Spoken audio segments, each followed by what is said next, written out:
अहमदाबाद में लाखों लीटर शराब को बर्बाद किया गया। पुलिस ने पूरी रियासत में गैरकानूनी तौर से शराब बनाने की फैक्ट्रियों पर छापे मारे। उन छापों के दौरान लाखों लीटर शराब जब्त की गई, जिसे बाद में सड़क पर बहाकर बर्बाद कर दिया गया। शराब बनाने वालों ने पुलिस की इस कार्रवाई की मुखालफत की।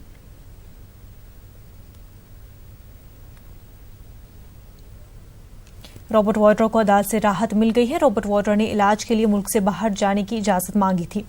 रॉबर्ट वाड्रा को कोर्ट से इजाजत मिल गई है। ईडी ने बाहर जाने की इजाजत की मुखालफत की थी, लेकिन राउज एवेन्यू कोर्ट ने बाहर जाने की इजाजत दे दी है।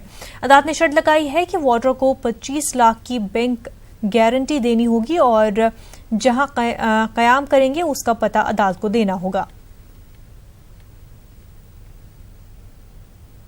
गुजरात में नरोडा के बीजेपी एमएलए ने एक खातून की बुरी तरह पिटाई कर दी है।